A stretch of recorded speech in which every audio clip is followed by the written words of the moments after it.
അപ്പം നമ്മുടെ ഇന്നത്തെ കഥയ്ക്ക് ഇൻട്രൊഡക്ഷൻ വേണമെന്നൊന്നും എനിക്ക് തോന്നുന്നില്ല.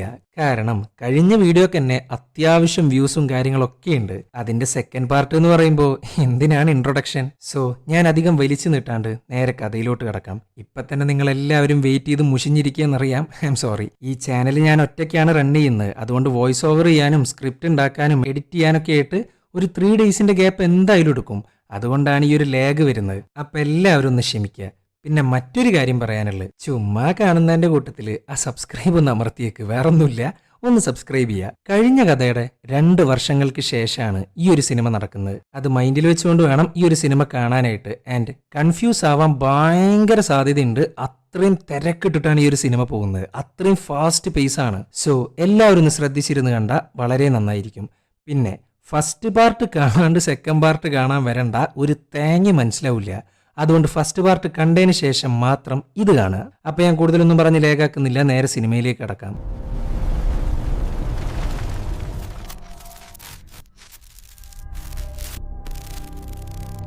ഒരു രാത്രി, ചുറ്റിനും ബോർഡുകൾ, ഒരു ഹോട്ടലിലെ 645 റൂം, അങ്ങോട്ട് കയറിപ്പോകുന്ന ജെയ്സൺ ബോൺ, ഒരു ഫാമിലിയുടെ ഫോട്ടോ ഉണ്ട്. നിന്റെ ട്രെയിനിങ് കംപ്ലീറ്റ് ആയിരിക്കുന്നു സോൾജർ എന്ന് പറയുന്ന അലക്സാണ്ടറിന്റെ ശബ്ദം.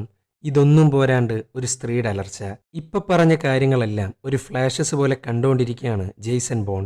കണ്ണടച്ച ഈ ഒരു ദൃശ്യം മാത്രമാണ് കാണുന്നത്. ആൻഡ് ഈ ദൃശ്യത്തിന്റെ പൂർണ്ണത അവൻക്ക് ലഭിക്കുന്നില്ല. അവൻ ആകെ ഡിസ്റ്റർബ്ഡ് ആയിട്ടാണ് ഇരിക്കുന്നത്. അങ്ങനെ ഈ സമയത്താണ് മെറിയെ കാണിക്കുന്നത്. ജെയ്സൺ, എന്തുപറ്റി? അതേ കാര്യം തന്നെയാണ് റിപ്പീറ്റ് അടിച്ച് കണ്ടുകൊണ്ടിരിക്കുന്നത്. എൻ്റെ ഈ അമ്നീഷ കാരണം എനിക്കൊന്നും കൃത്യമായിട്ട് ഓർത്തെടുക്കാൻ പറ്റുന്നില്ല. എന്തായാലും ഒരു കാര്യം ഉറപ്പാ, ഞാൻ കണ്ടുകൊണ്ടിരിക്കുന്നത് ഞാൻ ചെയ്തു തീർത്തൊരു ദൗത്യമാണ്. ഇത് കേട്ടേക്ക് മെറി അവൻ കാണുന്ന കാര്യങ്ങളെല്ലാം ഒരു നോട്ട്ബുക്കിൽ കുറിച്ചു വെക്കാൻ പറയുന്നു. ഏതേലും കാലത്ത് ഓർമ്മ വന്നാലോ? എന്നാൽ കഴിഞ്ഞ 2 വർഷങ്ങളായിട്ട് ഈ നോട്ട്ബുക്കിൽ എഴുതി വെക്കുകയെന്നല്ലാണ്ട് വേറൊന്നും നടക്കുന്നില്ല. ഇനി ഇവര് രണ്ടുപേരും ഇപ്പൊ എവിടെയെന്നറിയണ്ടേ? ഗോവ. അങ്ങനെ ഈ സമയത്താണ് ബെർലിൻ കാണിക്കുന്നത്.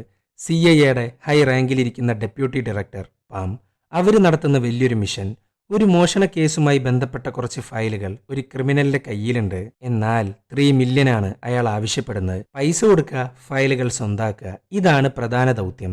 ആൻഡ് ആ ഫയലിന്റെ പേരാണ് നെസ്കി ഫയൽ. അങ്ങനെ പാം അത്രയും സൂക്ഷിച്ച് തന്റെ ആളുകളെ അകത്തോട്ട് പറഞ്ഞേക്കുന്നു. അങ്ങനെ ക്യാഷും കൊടുത്ത് ഫയല് വാങ്ങി.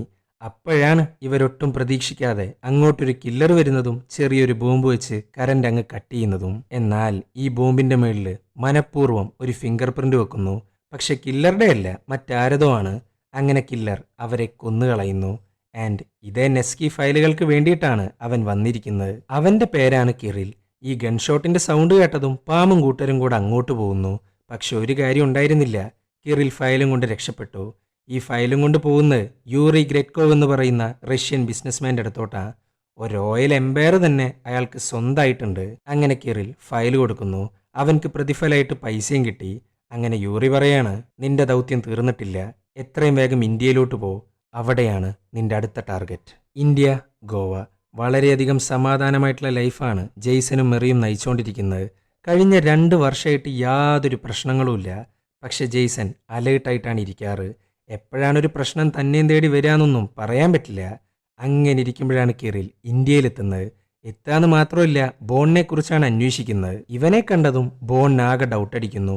അവൻ പെരുമാറുന്ന രീതികൾ, ഡ്രസ്സിങ്, അവൻ ഓടിച്ചുകൊണ്ടിരിക്കുന്ന കാറ് എന്ന് വേണ്ട സകലമാന കാര്യങ്ങളിലും ഒരു പന്തികേട് ഫീൽ ചെയ്യുന്നു.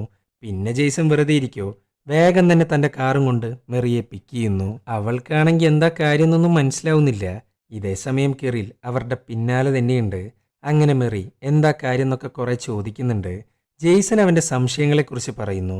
മെറിയാണെങ്കിൽ തോന്നുന്നതാവും, വെറുതെ ടെൻഷൻ ആവണ്ട എന്നൊക്കെയാണ് പറയുന്നത്. എന്നാൽ കിറി അവരെ വിടാണ്ട് പിടിച്ചിരിക്കുകയാണ്. അത് കണ്ടേക്ക് മെറിക്കും എന്തൊക്കെയോ ഡൗട്ടടിക്കുന്നു. പിന്നെ അവിടെ ഗംഭീര ചേസാണ്. അവിടെയുള്ള റോഡുകളാണെങ്കിൽ വമ്പൻ മോശമാണ്. ഇടുങ്ങിപ്പിടിച്ച റോഡുകളിലൂടെ ജെയ്സൺ മുന്നോട്ട് പോകുന്നു. അങ്ങനെ ജെയ്സൺ കാറ് മെറിക്ക് കൈമാറുന്നു. എന്നിട്ട് എത്രയും വേഗം പാലത്തിന്റെ അടുത്തോട്ട് പോകാനാ പറയുന്നത്. അങ്ങനെ ജെയ്സൺ ഡാഷിനകത്തുള്ള ഗണ്ണ് കൊടുത്ത് റെഡി ആയിട്ടിരിക്കുന്നു. ഗണ്ണ് യൂസ് ചെയ്യാൻ മെറിക്കറിയില്ല, അതുകൊണ്ടാണ് കാറ് കൊടുക്കുന്നത്. ഇവരാണെങ്കിൽ ഏതോ പാടത്തൂടെയാണ് വണ്ടിയും കൊണ്ട് പോകുന്നത്. ഇവരുടെ പിന്നാലെ പോയിട്ട് യാതൊരു കാര്യമില്ലാന്ന് കിറിലിന് മനസ്സിലായി. അപാര ഡ്രൈവിംഗ് സ്കില്ലാണ് അവർ കാഴ്ചവെക്കുന്നത്. അങ്ങനെ കിറിൽ തന്റെ കയ്യിലെ സ്നൈപ്പറും കൊണ്ട് നല്ലൊരു വ്യൂ കിട്ടുന്ന സ്ഥലത്തോട്ട് ഓടുന്നു. ഇതേ സമയം ബോൺ ആൻഡ് മെറി റോട്ടിലെത്തിയിട്ടുണ്ട്. എത്തുകയെന്ന് മാത്രമല്ല, പാലത്തിലേക്കാണ് പൊക്കോണ്ടിരിക്കുന്നത്. ആ ഒരു കറക്റ്റ് സമയത്താണ് കിറിൽ ഷൂട്ട് ചെയ്യുന്നത്, അതും മെറിയുടെ നെഞ്ചിലേക്ക്. സോ വണ്ടിയുടെ കൺട്രോൾ പോകുന്നു, നേരെ വെള്ളത്തിലോട്ട് മറിയുന്നു. ജെയ്സൺക്ക് വലിയ കുഴപ്പമൊന്നുമില്ല. അവൻ വേഗം തന്നെ ഡോറും പൊളിച്ച് മെറീനെ പുറത്തിറക്കുന്നു. പക്ഷെ അവൾക്കാണെങ്കിൽ ശ്വാസമില്ല. അവൻ അപ്പം തന്നെ ശ്വാസം കൊടുക്കാനൊക്കെ ട്രൈ ചെയ്യുന്നുണ്ട്. എന്നാൽ മെറി കൊല്ലപ്പെട്ടു. അത് കണ്ടേക്ക് ജെയ്സനാണെങ്കിൽ ആകെ കയ്യിന്ന് പോയിട്ടാണ് ഇരിക്കുന്നത്. തൻ്റെ ലൈഫിലെ ഏക നല്ല കാര്യമാണ് ഒറ്റയടിക്ക് ഇല്ലാണ്ടായത്. ഓൾറെഡി പല പ്രശ്നങ്ങൾ ഉണ്ടായിട്ടും അതൊന്നും കാര്യാക്കാണ്ട് മെറിയുള്ള ധൈര്യത്തിലാണ് അവൻ മുന്നോട്ട് പോയിരുന്നത്. എന്തായാലും കാറ് വെള്ളത്തിൽ പോയതും ജെയ്സൺ ബോൺ മരിച്ചു എന്നും കരുതി കിറിൽ തിരിച്ചു പോകുന്നു. അങ്ങനെ ഈ സമയത്താണ് ബെർലിൻ കാണിക്കുന്നത്. കറണ്ട് കട്ടാവാൻ കാരണമായ ബോംബ് ചെക്ക് ചെയ്തുകൊണ്ടിരിക്കുകയാണ് CIA. 2 ബോംബുകളാണ് വെച്ചിട്ടുണ്ടായിരുന്നത്. ഒന്ന് മാത്രമേ പൊട്ടിയിട്ടുള്ളൂ. ആൻഡ് പൊട്ടാത്ത ബോംബിന്റെ മേളിലാണ് ഫിംഗർ പ്രിന്റ് ഇരിക്കുന്നത്. അങ്ങനെ ആ ഫിംഗർ പ്രിന്റ് ഇവരുടെ ഡാറ്റാബേസുമായിട്ട് മാച്ചിങ് ആണോ എന്ന് നോക്കുന്നു. അങ്ങനെ മാച്ച് കിട്ടി, അതും ത്രെഡ് സ്റ്റോൺ പ്രോജക്റ്റുമായിട്ട്. ഇത് കണ്ടേക്ക് പാമാണെങ്കിൽ ആകെ കൺഫ്യൂസ് ആയിട്ടാണ് ഇരിക്കുന്നത്. ത്രെഡ് സ്റ്റോൺ എന്ന് പറയുന്നത് CIA ഉണ്ടാക്കിയെടുത്തൊരു പ്രോജക്റ്റാണ്. എന്നാൽ അങ്ങനെ ഒരു പ്രോജക്റ്റിനെ കുറിച്ച് ആദ്യമായിട്ടാണ് പാം കേൾക്കുന്നത്. സോ ത്രെഡ് സ്റ്റോണിനെ കുറിച്ച് കൂടുതൽ അറിയാനായിട്ട് തന്റെ മേലധികാരികളെ കാണാൻ പോകുന്നു. ഇതേ സമയം കിറിൽ റഷ്യയിലേക്ക് തിരിച്ചെത്തി. ഇനിയാണ് കിറിൽ ആരാന്ന് പറയുന്നത്. റഷ്യൻ ഗവൺമെന്റിന്റെ കീഴിൽ പ്രവർത്തിക്കുന്ന ഒരു സീക്രട്ട് സർവീസ് ഓഫീസർ, അതാണ് കിറിൽ. അല്ലാതെ അവനൊരു കില്ലറോ അസാസിനോ അല്ല. ആൻഡ് അവനെ ഹയർ ചെയ്തിരിക്കുന്നത് യൂറി ഗ്രെറ്റ്കോ എന്ന ഒരു വമ്പൻ ബിസിനസ്മാനും. എന്തായി ബോണിന്റെ കാര്യം? തീർത്തു. ഇത് കേട്ടേക്ക് യൂറി കെട്ടുകണക്കിന് ക്യാഷാണ് കൊടുക്കുന്നത്. ആൻഡ് യൂറിക്ക് എസ്കോട്ടായിട്ട് പോലീസുകാരാണ് പിന്നാലെയുള്ളത്. അയാളത്ര നിസ്സാരക്കാരനല്ലാന്നർത്ഥം. ഇതേസമയം പാലത്തിന്റെ അടിയിൽ നിന്ന് കാറ് കണ്ടെടുത്തു. എന്നാൽ അതിനകത്ത് ബോണില്ല. ഇതെല്ലാം ദൂരേന്ന് വാച്ച് ചെയ്യാണ് ബോൺ. വാച്ച് ചെയ്യാന്ന് മാത്രമല്ല, മെറിയുടെ എല്ലാ സാധനങ്ങളും കത്തിക്കുന്നു. പാസ്പോർട്ട്, ഫോട്ടോസ്, ഡോക്യുമെന്റ്സ്, അങ്ങനെ സകലതും. അവനാകെ തകർന്നിരിക്കുകയാണ്. കത്തിക്കാതെ ബാക്കിയാക്കുന്നത് ദേ ഈ ഫോട്ടോ മാത്ര. ജെയ്സൺ എന്തായാലും ഒരു കാര്യം ഉറപ്പിച്ചു, എന്ത് വില കൊടുത്തും മെറിയെ ഇല്ലാതാക്കിയവരെ തേടിപ്പിടിച്ച് കൊല്ലൂന്ന്. അങ്ങനെ ബാഗും പാക്ക് ചെയ്ത് ഉത്തരങ്ങൾക്കായിട്ട് ഇറങ്ങിത്തിരിക്കുന്നു. അങ്ങനെ ഇരിക്കുമ്പോഴാണ് പാം അവളുടെ മേലുദ്യോഗസ്ഥനെ കാണാൻ പോകുന്നത്. അയാൾ ആകെ ഭ്രാന്ത് കയറിയിട്ടാണ് ഇരിക്കുന്നത്. പാം, നീയൊക്കെ കൂടെ എന്താണ് ചെയ്യുന്നത്? 3 മില്യനും പോയി, 2 ആൾക്കാർ മരിക്കുകയും ചെയ്തു. നെസ്കി ഫയലാണെങ്കിൽ കിട്ടിയതുമില്ല. എന്തുവാടോ ഇതൊക്കെ? സർ, ഞങ്ങൾക്കൊരു ലീഡ് കിട്ടിയിട്ടുണ്ട്. അതെന്താണെന്നറിയാൻ ആദ്യം ത്രെഡ് സ്റ്റോൺ എന്താണെന്നറിയണം. ത്രെഡ് സ്റ്റോൺ ഫയലുകളിലേക്കുള്ള ഫുൾ ആക്സസ് തന്നാൽ എത്രയും വേഗം കണ്ടെത്താം. ഇത് കേട്ടേക്ക് ഇങ്ങേരാണെങ്കിൽ പെർമിഷൻ കൊടുക്കുന്നു, ഫയൽ കിട്ടുന്നു. അങ്ങനെ പാം ത്രെഡ് സ്റ്റോണിലെ ഫിംഗർ പ്രിന്റ് ഒന്ന് ചെക്ക് ചെയ്യുന്നു. നോക്കുമ്പോൾ മാച്ചിങ് ആണ്, അതും ജെയ്സൺ ബോണിന്റെ ഫിംഗർ പ്രിന്റുമായിട്ട്. അവൻ ആരാന്നും എന്താന്നും അവൾ കൂടുതലായിട്ട് അന്വേഷിക്കാൻ ആരംഭിക്കുന്നു. അതിന്ന് മനസ്സിലായി അംനീഷ്യ കാരണം വല്ലാത്തൊരവസ്ഥയിലാണ് ജെയ്സൺ ബോണെന്ന്. ഇതേസമയം ജെയ്സൺ ബോൺ ഇറ്റലിക്ക് എത്തിയിട്ടുണ്ട്. അങ്ങനെ പാം സാമുവലിനെയാണ് കാണാൻ പോകുന്നത്. അവനായിരുന്നല്ലോ ത്രെഡ് സ്റ്റോണിന്റെ പ്രധാന ബോസ്. ഹലോ സാമുവൽ, തനിക്ക് ഈ ത്രെഡ് സ്റ്റോണിനെ കുറിച്ച് എന്താണ് പറയാനുള്ളത്? ഇത് കേട്ടേക്ക് ഇങ്ങേരാണെങ്കിൽ അറിയില്ല എന്നാണ് പറയുന്നത്. എന്നാൽ അവളുടെ കയ്യിൽ വാറന്റാണ് ഇരിക്കുന്നത്. അപ്പം പിന്നെ പറയാതിരിക്കാൻ പറ്റില്ലല്ലോ. മെന്റലി ബ്രോക്കായിട്ടുള്ള ആളുകളെ തെരഞ്ഞെടുക്കും. എന്നിട്ടൊരു എക്സ്ട്രീം ബിഹേവിയർ മോഡിഫിക്കേഷനിലൂടെ അവരുടെ മൈൻഡ് കൺട്രോൾ ചെയ്യും. ആൻഡ് പുതിയ ഐഡന്റിറ്റീസ് ആയിരിക്കും അവർക്കുണ്ടാവുക. അവരാരാന്നും എന്താന്നും അവർക്കറിയില്ല. CIA വേണ്ടി പ്രവർത്തിക്കുന്ന ഒരു അസാസിൻ. കൊല്ലാൻ പറഞ്ഞാൽ കൊല്ലും, ചാവാൻ പറഞ്ഞാൽ ചാവും. അതാണ് ത്രെഡ് സ്റ്റോൺ പ്രോജക്റ്റ്. ബോണായിരുന്നു അലക്സാണ്ടറിന്റെ നമ്പർ 1 ഏജന്റ്. പക്ഷെ ഒരു ദിവസം അയാൾക്ക് ഒന്നും ഓർമ്മയില്ലാണ്ടായി. വംബൂസിയെ കൊല്ലാനേൽപ്പിച്ച ദൗത്യത്തിൽ അവൻ പരാജയപ്പെട്ടു. അലക്സാണ്ടറിനാണെങ്കിൽ അത് ഫിക്സ് ചെയ്യാനും പറ്റിയില്ല. സോ അലക്സാണ്ടറിനെ കൊല്ലുക എന്നുള്ളത് മാത്രമായിരുന്നു ഒരേ ഒരു ഓപ്ഷൻ. പിന്നെ ബോൺ, അവൻ എവിടെയുണ്ടെന്ന് എനിക്കറിയില്ല. ഈ സമയത്താണ് ബെർലിനിലെ കേസിനെ കുറിച്ച് പാം പറഞ്ഞു കൊടുക്കുന്നത്. കഴിഞ്ഞ ദിവസം ബെർലിനിൽ വെച്ച് 2 ആൾക്കാരെയാണ് ജെയ്സൺ ബോൺ കൊന്നിരിക്കുന്നത്. അവിടുന്ന് അവന്റെ ഫിംഗർ പ്രിന്റ് കിട്ടിയിട്ടുണ്ട്. ഈ ഒരൊറ്റ ഫിംഗർ പ്രിന്റ് മാച്ചിങ് ആയ കാരണമാണ് ജെയ്സൺ ബോണിന്റെ തലയിൽ ഈ ഒരു കൊലപാതകം ഇരിക്കുന്നത്. എന്തായാലും ജെയ്സൺ ബോൺ തിരിച്ചു വന്നു എന്നറിഞ്ഞപ്പോ ആകെ കിളി പോയിട്ടാണ് പുള്ളിക്കാരനിരിക്കുന്നത്. ഇതേസമയം ഇറ്റലിയാണ് കാണിക്കുന്നത്. ജെയ്സൺ ആണെങ്കിൽ എയർപോർട്ടിലാണ്. സ്വന്തം പാസ്പോർട്ടാണ് എയർപോർട്ടിൽ കൊടുക്കുന്നത്. അതായത് ഒറിജിനൽ പാസ്പോർട്ട് കൊടുത്താൽ എന്തായാലും പിടിക്കപ്പെടും. അതവനക്ക് നന്നായിട്ട് അറിയുകയും ചെയ്യാം. എന്നിട്ടും പാസ്പോർട്ട് കൊടുക്കുന്നുണ്ടെങ്കിൽ അതിന്റെ പിന്നിൽ ഒരേ ഒരു ലക്ഷ്യം മാത്രം, മെറിയുടെ കൊലയാളിയെ കണ്ടെത്തുക. ഇവനെ കൊല്ലാൻ നോക്കിയവർ ഇവനെയും തേടി വരാണ്ടിരിക്കില്ല. അങ്ങനെ എയർപോർട്ട് സെക്യൂരിറ്റി ജെയ്സനെ അറസ്റ്റ് ചെയ്യുന്നു. ഇതേസമയം ബെർലിനിലാണെങ്കിൽ വലിയൊരു മീറ്റിംഗ് ആണ് നടന്നുകൊണ്ടിരിക്കുന്നത്. പാം, സാമുവൽ, മേലുദ്യോഗസ്ഥർ, അങ്ങനെ ഒത്തിരി പേരുണ്ട്. അങ്ങനെ ഈ സമയത്താണ് പാം കേസിനെ കുറിച്ച് കൂടുതൽ ഡീറ്റെയിൽ ആയിട്ട് സംസാരിക്കുന്നത്. CIA അക്കൗണ്ടിൽ ഉണ്ടായിരുന്ന $20 മില്യൺ ഒരു സുപ്രഭാതത്തിൽ മിസ്സിംഗ് ആയി. റഷ്യ വഴി ചെയ്യുന്ന വയർ ട്രാൻസ്ഫറിന്റെ ഇടയിലാണ് ക്യാഷ് മിസ്സായിരിക്കുന്നത്. അങ്ങനെ ആ സമയത്ത് ഒരു റഷ്യൻ പൊളിറ്റീഷ്യൻ ഇവരെ കോണ്ടാക്ട് ചെയ്തു. ആ പണം മിസ്സിംഗ് അല്ല, ആരോ മോഷ്ടിച്ചതാ എന്നും പറഞ്ഞുകൊണ്ടാണ് കോണ്ടാക്ട് ചെയ്യുന്നത്. ഇതങ്ങേര് ചുമ്മാ പറയുന്നതല്ല, വ്യക്തമായിട്ടുള്ള തെളിവുകൾ അങ്ങേരുടെ കയ്യിലുണ്ടായിരുന്നു. ആൻഡ് അയാളുടെ പേരാണ് നെസ്കി. പക്ഷെ ഇവിടുത്തെ പ്രശ്നം എന്താണെന്ന് വെച്ചാൽ, ഈ നെസ്കിയെ നേരിട്ട് കാണുന്നതിന് മുമ്പ് അയാളുടെ സ്വന്തം ഭാര്യ അവനെയും കൊന്ന് സൂയിസൈഡ് ചെയ്തു. അങ്ങനെ വർഷങ്ങൾ കടന്നുപോയി. സ്റ്റിൽ ആ 20 മില്യനെ കുറിച്ച് ഒരറിവുമില്ല. അങ്ങനെ ഇരിക്കുമ്പോഴാണ് നെസ്കിയുടെ ഒരു ഫയല് ഒരു ക്രിമിനലിന്റെ കയ്യിലുണ്ട് എന്ന് പറയുന്നത്. അതും അയാളുടെ മരണത്തെക്കുറിച്ച് അതിനകത്ത് വ്യക്തമായിട്ട് എഴുതിയിട്ടുണ്ട്. പക്ഷെ അത് കൊടുക്കണമെന്നുണ്ടെങ്കിൽ 3 മില്യനാണ് ഈ ക്രിമിനൽ ആവശ്യപ്പെടുന്നത്. അങ്ങനെ അതും കൊടുത്ത് ഫയല് വാങ്ങാനിരിക്കുമ്പോഴാണ് കെറിൽ വരുന്നതും അവരെ കൊല്ലുന്നതും ഫയലും കൊണ്ട് പോകുന്നതും. ഇതാണ് സംഭവം. ആൻഡ് കെറിൽ ഇട്ടുകൊടുത്ത ഫിംഗർ പ്രിന്റ് കാരണം ജെയ്സൺ ബോണാണ് കൊലയാളിയെന്നും വിചാരിച്ചാണ് പാം ഇരിക്കുന്നത്. അതുമാത്രമല്ല, അലക്സാണ്ടറിന്റെ ബാങ്ക് അക്കൗണ്ട് പരിശോധിച്ചപ്പോൾ $7,60,000 അങ്ങേരുടെ അക്കൗണ്ടിലുള്ളത്. അത്രയും വലിയ തുക അലക്സാണ്ടറിന്റെ അക്കൗണ്ടിൽ ഉണ്ടാവുക എന്ന് പറയുമ്പോൾ കാണാതായ 20 മില്യണിൽ അവനക്ക് പങ്കുണ്ടാവാൻ ചാൻസ് ഉണ്ട്. ഇതെല്ലാം തെളിയിക്കണമെങ്കിൽ ജെയ്സൺ ബോണിനെ അറസ്റ്റ് ചെയ്യണം എന്നൊക്കെയാണ് പാം പറയുന്നത്. ചുരുക്കി പറഞ്ഞ 20 മില്യന്റെ കേസ് വീണ്ടും ഓപ്പൺ ആയപ്പോൾ നെസ്കി ഫയൽ ഉണ്ട് എന്നറിഞ്ഞപ്പോൾ അലക്സാണ്ടറിന്റെ കൂടെ വർക്ക് ചെയ്തിരുന്ന ബോൺ പിടിക്കപ്പെടാതിരിക്കാൻ വേണ്ടി വന്നു, കൊന്നു, കൈക്കലാക്കി എന്നൊക്കെയാണ് പുള്ളിക്കാരത്തിയുടെ സംശയം. അങ്ങനെ ഇരിക്കുമ്പോഴാണ് ഇറ്റലി പോലീസ് ജെയ്സനെ പിടിച്ചുവെച്ച കാര്യം CIA അറിയുന്നത്. സോ എത്രയും വേഗം ഇറ്റലി പോലീസിനെ കോണ്ടാക്ട് ചെയ്യാനാ പാം പറയുന്നത്. ഇറ്റലിയിലാണെങ്കിൽ US എംബസിന്ന് ആൾക്കാരൊക്കെ വന്ന് ചോദ്യം ചെയ്യലൊക്കെ ആരംഭിച്ചിട്ടുണ്ട്. എന്നാൽ ബോൺ ഒരക്ഷരം മിണ്ടുന്നില്ല. ഈ സമയത്താണ് ഓഫീസറിന് ഒരു കോള് വരുന്നത്. വിളിക്കുന്നത് CIA ഓഫീസിൽ നിന്നാണ്. ഹലോ ഓഫീസർ, CIAയുടെ ഹൈ പ്രയോറിറ്റി ടാർഗറ്റാണ് നിങ്ങളുടെ മുമ്പിലിരിക്കുന്ന ജെയ്സൺ ബോൺ. അവനെ ചോദ്യം ചെയ്യുമ്പോൾ ശ്രദ്ധിച്ചു വേണം. ഫോണിലാണ് സംസാരിക്കുന്നത്, എന്നാൽ വോളിയം കുറച്ച് കൂടുതലായിരുന്നു. ഇതെല്ലാം കേട്ടുകൊണ്ടിരിക്കുകയാണ് ജെയ്സൺ. അങ്ങനെ ഓഫീസർ വേഗം തന്നെ ഗണ്ണെടുക്കാൻ നോക്കുന്നു. ഇത് മനസ്സിലാക്കിയ ജെയ്സൺ ഒരൊന്നാം തരം ഹാൻഡ് ടു ഹാൻഡ് കോമ്പാറ്റ് ആണ് കാഴ്ചവെക്കുന്നത്. അതോടുകൂടെ അങ്ങേരുടെ ബോധം പോകുന്നു. ജെയ്സൺ ആണേലോ ഓഫീസറുടെ ഫോൺ എടുക്കുന്നു, സിം ഊരുന്നു. എന്നിട്ടൊരു പ്രത്യേകതരം ടെക്നോളജി വെച്ച് അവന്റെ ഫോണിലേക്കാണ് കണക്ട് ചെയ്യുന്നത്. ഓഫീസറുടെ ഫോണിലോട്ട് ആരെങ്കിലും വിളിച്ചു കഴിഞ്ഞാൽ വിളിക്കുന്നവരുടെ നമ്പർ ജെയ്സന് കിട്ടും. അതേപോലെ തന്നെ അവർ സംസാരിക്കുന്നത് കേൾക്കാനും പറ്റും. അങ്ങനെ ജെയ്സൺ ആരും അറിയാണ്ട് പുറത്തു കടക്കുന്നു. പുറത്തു കിടക്കാന്ന് മാത്രമല്ല, അവിടെയുള്ളൊരു വണ്ടി അങ്ങ് മോഷ്ടിക്കുന്നു, നമ്പർ അങ്ങ് ചേഞ്ച് ചെയ്യുന്നു. അങ്ങനെ പൊക്കോണ്ടിരിക്കുന്ന സമയത്താണ് ഓഫീസറുടെ ഫോണിലോട്ട് പാം കോൾ ചെയ്യുന്നത്. അപ്പോഴാണ് അങ്ങേർക്ക് ബോധം തിരിച്ചു കിട്ടുന്നത്. ഹലോ, എൻ്റെ പേര് പാം, CIA ഡെപ്യൂട്ടി ഡയറക്ടർ. ആ ജെയ്സൺ ബോൺ അവിടെ തന്നെ ഉണ്ടല്ലോ അല്ലേ? ഇല്ല മാം, അയാൾ രക്ഷപ്പെട്ടു. തന്നെയൊക്കെ എടോ, അയാൾ വലിയൊരു ക്രിമിനലാ. കഴിഞ്ഞ ദിവസം ബെർലിനിലുണ്ടായിരുന്ന ഞങ്ങളുടെ 2 സോഴ്സിനെ അസാസിനേറ്റ് ചെയ്തു ഇതേ ജെയ്സൺ ബോൺ. ഇതെല്ലാം കേട്ടുകൊണ്ടിരിക്കുകയാണ് ബോൺ. അവനാകെ ഞെട്ടിത്തരിച്ചിരിക്കുകയാണ്. ഗോവയിലുണ്ടായിരുന്ന ആളെങ്ങനെയാണ് ബെർലിനിൽ വന്ന് 2 പേരെ അസാസിനേറ്റ് ചെയ്യുന്നത്? അങ്ങനെ ജെയ്സൺ പാമിന്റെ നമ്പർ അങ്ങ് നോട്ട് ചെയ്യുന്നു. എന്നിട്ട് നേരെ ബെർലിനിലോട്ടാണ് പോകുന്നത്. ഇതേ സമയം പാം ആണേലോ ജെയ്സൺ ബോണിനെ ട്രാക്ക് ചെയ്യാനിരിക്കുകയാണ്. അന്വേഷണത്തിന്റെയും മീറ്റിംഗിന്റെയും ഭാഗമായിട്ട് ഇവളിപ്പോൾ ലണ്ടനിലാണ്. ജെയ്സനെ പിടിക്കാനായിട്ട് ബെർലിനിലോട്ട് തിരിച്ചു പോകാനിരിക്കുകയാണ് സാക്ഷാൽ പാം. ഇത് കണ്ടേക്ക് സാമുവൽ പറയാണ്, എടോ, നിങ്ങൾ വിചാരിക്കുന്ന പോലത്തെ ഒരാളല്ല ജെയ്സൺ ബോൺ. അവന്റെ മുമ്പിലെങ്ങാനും പെട്ട ഉറപ്പായിട്ടും തീരും. പക്ഷെ എന്തൊക്കെ പറഞ്ഞിട്ടും പാം അടങ്ങുന്നില്ല. ഇതേ സമയം ജെയ്സൺ അവന്റെ ഓർമ്മയിലുള്ള ഫ്ലാഷസ് ആണ് കണ്ടുകൊണ്ടിരിക്കുന്നത്. കുറെ ബോർഡുകൾ, ഹോട്ടൽ റൂം, അലക്സാണ്ടറിന്റെ സൗണ്ട്, ഒരു സ്ത്രീയുടെ അലർച്ച. അവനാകെ കയ്യിന്ന് പോകുന്നു. കുറച്ചു നേരം റെസ്റ്റ് എടുത്തപ്പോഴാണ് ഒന്ന് ഓക്കെ ആവുന്നത്. അങ്ങനെ ഇരിക്കുമ്പോഴാണ് നെതർലാൻഡ്സ് കാണിക്കുന്നത്. ത്രെഡ് സ്റ്റോണിൽ വർക്ക് ചെയ്തിരുന്ന നിക്കി ഇപ്പം അവിടെയാണ്. എല്ലാം നിർത്തി നല്ലൊരു ജീവിതമാണ് താൻ ജീവിച്ചുകൊണ്ടിരിക്കുന്നത്. എന്നാൽ പാമിന്റെ നിർദ്ദേശപ്രകാരം സാമുവൽ അവളെ കൂട്ടിക്കൊണ്ടുപോകുന്നു. അങ്ങനെ പാം നിക്കിയെ ചോദ്യം ചെയ്യുന്നു. ത്രെഡ് സ്റ്റോണിൽ പ്രധാനമായിട്ടും 2 ദൗത്യങ്ങളാണ് നിക്കിക്കുണ്ടായിരുന്നത്. 1 ലോജിസ്റ്റിക്കൽ ഓപ്പറേഷൻ, 2 ഏജന്റുമാരുടെ മെന്റൽ ഹെൽത്ത് മോണിറ്റർ ചെയ്യുക. അവർക്ക് ഈ ദേഷ്യം, വാശി, ഡിപ്രഷൻ ഇതെല്ലാം കൂടുതലായിരിക്കും. ആൻഡ് വിട്ടുമാറാത്ത തലവേദന. ഇതൊക്കെ കേട്ടേക്ക് പാമിന് ഒരു കാര്യം മനസ്സിലായി, നിക്കിയെ കൂടെ കൂട്ടുന്നത് നല്ലതായിരിക്കും.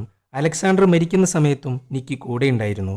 പിന്നെ ഏജന്റുമാരെ കുറിച്ച് അവൾക്ക് നന്നായിട്ട് അറിയുകയും ചെയ്യാം. അങ്ങനെ ബെർലിനിലെത്തി. ഇവിടെയാണെങ്കിൽ വലിയൊരു ടീമിനെയാണ് സെറ്റപ്പ് ആക്കിയിട്ടുള്ളത്.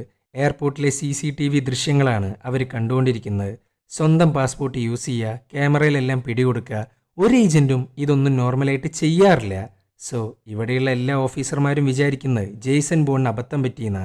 ഇത് കേട്ടേക്ക് നിക്കി പറയാണ്, അവർക്കങ്ങനെ അബദ്ധങ്ങൾ പറ്റാറില്ല. അവർക്കെപ്പോഴും ഒരു ടാർഗറ്റ് ഉണ്ടാവും, നമ്മൾ കൊടുക്കുന്ന ടാർഗറ്റ്. പക്ഷെ ഇവിടെ ഭയപ്പെടുത്തുന്ന കാര്യം എന്താന്ന് വെച്ചാൽ, ബോണിന് ടാർഗറ്റ് കൊടുക്കുന്നത് നമ്മളല്ല, അവൻ തന്നെയാണ്. ഈ ഒരൊറ്റ ഡയലോഗ് മതി ബോൺ ആരാന്നും എന്താന്നും അവർക്ക് മനസ്സിലാക്കി കൊടുക്കാൻ. ഇതേ സമയം മ്യൂണിക് എന്ന് പറയുന്ന സ്ഥലത്ത് എത്തിയിട്ടുണ്ട് ജെയ്സൺ ബോൺ. നേരെ ബെർലിനിലോട്ട് പോവാണ്ട് മ്യൂണിക്കിലോട്ട് വരാൻ ഒരു കാരണമുണ്ട്. അതാണ് ജാർഡ. ഇവനെപ്പോലെയുള്ള ഒരു ത്രെഡ് സ്റ്റോൺ ഏജന്റാണ് Jarda. Treadstone shut down ചെയ്തതിനു ശേഷം പുതിയൊരു ലൈഫാണ് പുള്ളിക്കാരൻ നയിച്ചുകൊണ്ടിരിക്കുന്നത്. ബോണിന്റെ മെമ്മറിയിലുള്ള പല കാര്യങ്ങളും ബ്ലേഡാണ്. എന്നാൽ ചില ആളുകളുടെ മുഖം വ്യക്തമായിട്ട് കാണാറുണ്ട്. അങ്ങനെ കാണാറുള്ള ഒരു മുഖമാണ് ജാർഡ. ആൻഡ് അതിനെ തുടർന്ന് അവൻ എപ്പോഴൊക്കെയോ ജാർഡേനെ ട്രാക്ക് ചെയ്തിട്ടുണ്ടായിരുന്നു. അങ്ങനെ ജാർഡേനെ തേടി ഗണ്ണും കൊണ്ടാണ് പോകുന്നത്. എങ്ങനെയാണോ ജെയ്സൺ ബോൺ അതേപോലെ തന്നെയാണ് ജാർഡ. Full time അലേർട്ടായിട്ടിരിക്കും. നോർമലായിട്ട് ഫ്രിഡ്ജ് തുറക്കുന്നു, അതിനകത്തുനിന്ന് ഗണ്ണെടുക്കുന്നു. പക്ഷെ പ്രത്യേകിച്ച് കാര്യമൊന്നുമില്ല. അതിനകത്തുള്ള ഉണ്ട ജെയ്സൺ ഓൾറെഡി മാറ്റിയിട്ടുണ്ട്. അങ്ങനെ ജെയ്സൺ അവനെ ചോദ്യം ചെയ്യാൻ ആരംഭിക്കുന്നു.